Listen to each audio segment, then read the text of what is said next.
Bom, e aí rapaziada, aqui é o Next. E cara, estamos de volta, mais um vídeo ensinando umas paradinhas aí sobre o MK, né? Botando um portfólio de ensinamento nesse canal que tá meio parado.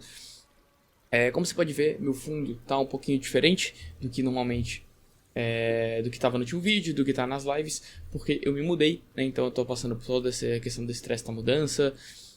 Fora que eu tô me planejando pra sair do trabalho, então tem todo um monte de rolo envolvido. E por isso que a frequência, né, deu uma caída de novo. Mas logo mais a gente vai se planejar melhor aí pra dar um foco total aqui, que não é meu trampo primário, né, mas quero fazer com que seja, né? Enfim, a gente deixa isso aí para outro assunto. Hoje a gente vai comentar um pouco sobre a questão de shime, auto-shime, jogo de strike throw, o que é, como funciona, qual a mentalidade que você tem que ter para usar ele na partida. E é basicamente isso, né? É mais um vídeo sobre uma continuação, né? A gente tem aquele vídeo lá sobre as nomenclaturas, a gente tem sobre 50-50, sobre o safe jump. E aqui entra basicamente sobre mais uma parte desse tipo de ensinamento.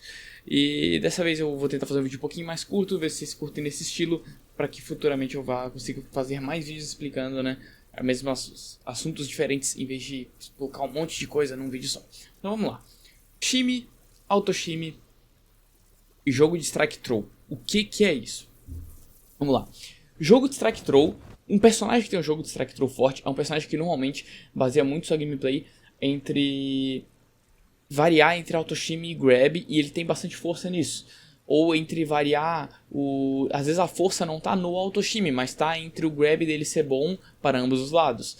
A gente tinha no MK11, por exemplo, o Geras e o Johnny Cage, entendeu? O Johnny era na questão do auto-shime e grab no canto, e o Geras era a questão do grab para frente ou para trás no mid-screen, né? Aplicando 50-50 em cima disso, onde você seria obrigado a baixar para sair de 50-50, mas abaixando você podia tomar um médio, né?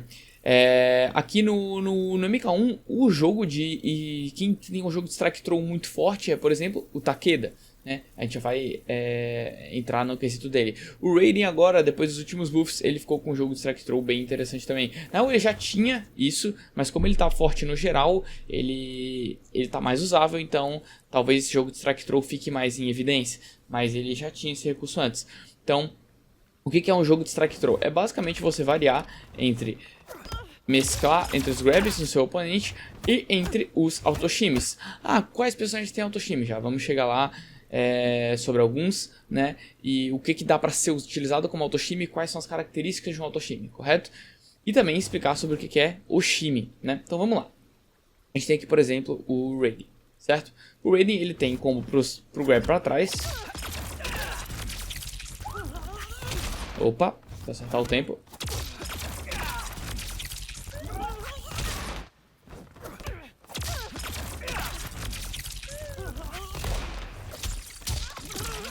Certo? Tirando 20% pro grab. E ele vai ter, né, logicamente a questão aqui, né, se o oponente tomar o auto-shime, ele vai ter isso aqui e o strike para deixar 100% safe, né, quando ele fizer. Correto? Então, ele vai ter, por exemplo, essa questão aqui no jogo de strike throw. Correto? A Sindel, ela tem algumas opções. Ela tem o grab em si, ela não vai conseguir uma grande conversão, mas o grab deixa sempre perto, né? Apesar de ser pouco plus, ele deixa sempre perto para ela poder aplicar, ficar na situação dela, não perde espaçamento com o agarrão. E ela tem o jogo aqui do 1-1 aqui, por exemplo, né? E o F1 que a gente já vai entrar. Então vamos lá. Nisso, você vai mixar o seu oponente. O que é a questão do jogo de strike throw? Você vai tentar baitar o tech do seu oponente, forçando ele a dar tech. O que é o tech? Como eu já expliquei no meu vídeo de nomenclatura, é você sair do agarrão, né? É você ver o agarrão e você vai lá e sai dele, correto? Esse é o tech. O jogo de strike throw é você tentar baitar esse tech do seu oponente. Então, vamos lá. O que caracteriza um autoshime? São duas coisas. Primeiramente, você se baseia numa string que ela se pareça um pouco com um agarrão no olho, seja difícil de ver. Normalmente as strings existem de 1, tá? 1, 2, 1, 1, normalmente são elas, tá? Então você vai variar entre fazer isso.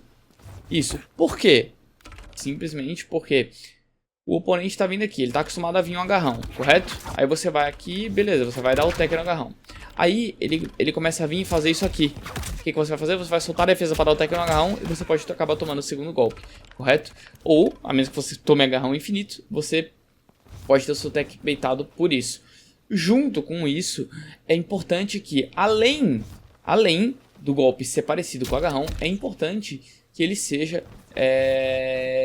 seguido de 2 hits rápidos, correto? Se for muito lento, vai ficar muito reagível. Se é um agarrão, o oponente vai poder defender, apertar para dar um tech e defender de novo e não vai correr risco de tomar nenhum botão em cima disso. E o que caracteriza, por exemplo, esse F1 da Sindel, ele não é um autoshime propriamente dito, tá? Mas ele pode entrar com uma função de autoshime, porque você vai soltar aqui, você vai soltar achando que vai vir agarrão, porque você já tá esperando por um, mesmo que o desenho do golpe não seja nada parecido, e você pode acabar tomando esse golpe. Fora que eles costumam quebrar armas também e tudo mais, né? Então, a característica, o que caracteriza o autoshime é ele se parecer com o agarrão, e o que ajuda na força dele é ele ter 2 hits rápido pra o oponente não soltar. Se os 2 hits do autoshime forem lentos, aí ele tem uma terceira coisa que pode ajudar ele, que é o que? Existir uma gap entre os 2 botões. Por quê? Porque se existir uma gap, mesmo que seja lento, pelo menos se o oponente soltar para apertar, ele vai tomar em counter o segundo golpe. Diferente do que esses golpes que são lentos, mas não tem gap, o oponente pode soltar, apertar e defender de novo, que ele não vai nem levar um counter nem nada. Então, ele não toma. Então, nesse caso em específico de autoshime, se o seu segundo golpe não for rápido, é melhor ter uma gap. Vocês já pararam pra pensar nisso? É melhor ter uma gap do que não ter. Se for você entrar no quesito de autoshime e de aberturas com grab. Então, nesse caso, ter uma gap seria, de certa forma, um buff pro seu personagem. Tá bom? Então, acho que a gente tá mais ou menos entendido, né? O que caracteriza ser um autoshime. O que é o jogo de strike throw. Por isso que, às vezes, o oponente ele tá ali derrubado na sua frente. Você vai pra cima e faz isso aqui pra tentar baitar um jogo um tech no grab dele. Ao mesmo tempo que você vai fazer isso aqui e agarrar às vezes, correto?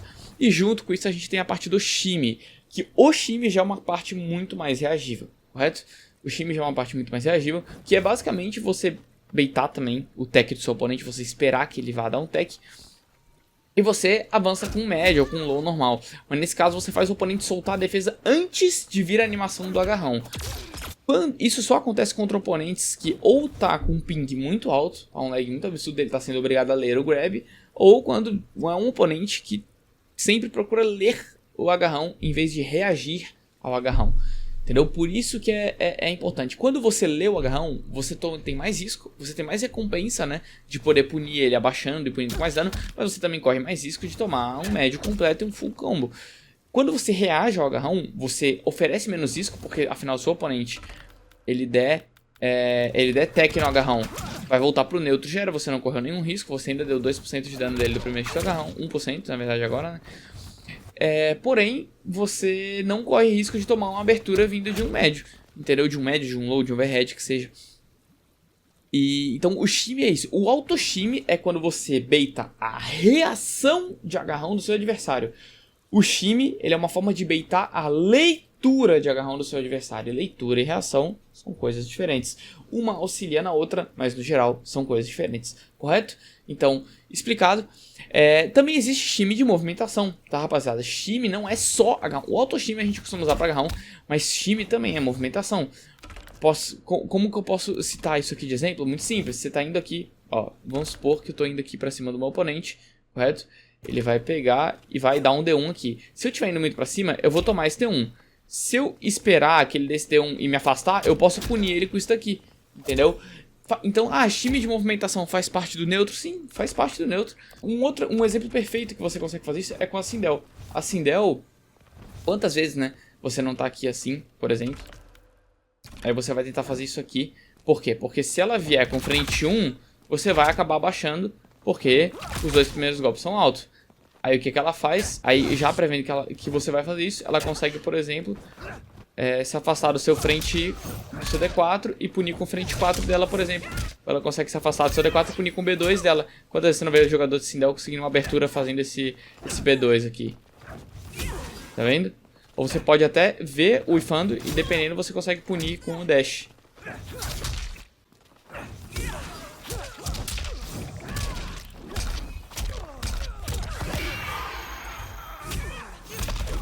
Então você tem aqui, por exemplo, essas opções. Isso também é um tipo de shimmy, tá? Claro que é um... dificilmente as pessoas vão falar que isso é um shimmy, vão falar que é um bait, e não deixa de ser. Shimmy também é uma forma de bait, tá? Também é uma forma de você aderir um mix-up à sua gameplay, correto? E, cara, isso daí, isso te dá uma visão de jogo diferente, que faz você perceber situações que você pode fazer, situações que você pode correr mais ou menos risco, quando seu oponente vai estar correndo mais ou menos risco. Quem também tem um jogo de strike throw muito forte, o Ermac. O 1-2 dele é um auto-shimmy perfeito, e o grab dele vai sempre levando para safe jump. Se você tomar o auto-shimmy, você vai tomar full combo. Então, o next, e o flash block? E aí, cara, quando você faz o flash block, você pode acabar saindo do agarrão e defendendo um médio. Você pode, só que você corre risco, porque sempre que você solta a defesa, você pode tomar um médio, e quando você defende, você pode tomar um agarrão. O flash block, ele seria mais útil, que nem seria flash block, seria reação contra o personagem que seria tipo um Takeda, por exemplo, que os médios e lows dele são absurdamente lentos. Não é um pouco lento, é absolutamente lento, que você consiga ver no olho, e você não precisa defender. Sempre que o oponente vier com médio, você consegue defender no olho. Quem que você poderia fazer isso? Por exemplo, era o Kotalkan MK11, entendeu? Ele tinha no máximo frente 3 ali, que não daria pra reagir, mas ele não levava pra muita coisa. Então, quando você faz flash block, você coloca o seu oponente num certo risco, mas você também se coloca no mesmo risco. Você tá se colocando num 50-50, entendeu? Você tá sendo shimado de graça, dá pra falar assim, entendeu? Então, é proibido usar flash block? Não, use, fica à vontade, é uma mecânica que você pode usar, mas saiba que você está se colocando em risco, né? Flash block não é um OS que vai cobrir tudo, né? Isso aí já gerou bastante polêmica na cena, até. E eu posso entrar nesse assunto, mas basicamente é isso. Então você tem essas opções, você tem a Geotech. Como que eu melhoro a minha reação no tech? Aí isso vai ficar num vídeo mais pra frente pra ter mais conteúdo também, né? E vai chegar esse vídeo, tá? Fica tranquilo, esse vídeo na real é muito fácil de fazer, porém eu vou deixar separado. Então, manos, é isso aí, basicamente é isso. Foi um vídeo mais curto, foi um vídeo mais simples de explicar dessa vez. Eu tô tentando dar uma encurtada para poder dividir melhor os conteúdos e ficar mais fácil também para quem for procurar. Além de também ficar mais fácil para mim para produzir, vista a minha falta de tempo, que se tudo der certo vai melhorar futuramente. Mas é isso, cara. Fala aí o que você achou. Se você gostou, se acha maneiro esse novo formato aí eu fazendo com câmera, eu explicando aqui. Se você entendeu, se você tem alguma dúvida, aí você manda aí nos comentários. Minhas redes sociais vão estar aí na descrição. Dê ideias de vídeos. Quer que eu analise seu replay? Manda pro meu e-mail. Tem um vídeo sobre avisos que você pode mandar. Ou qualquer vídeo de análise de replay vai ter ali na descrição o e-mail para qual você pode mandar o replay. E é isso. Você pode ter sua gameplay analisada aqui por mim no vídeo. E enfim, a gente pode discutir pontos. Cara, e é isso. Tem ideia de conteúdo infinito aí pra fazer. E eu conto com a contribuição de vocês e com as críticas de vocês. Eu quero crítica e sinceridade nas críticas. Fechou? Então é isso aí. Valeu, falou e é nóis. Até o próximo vídeo.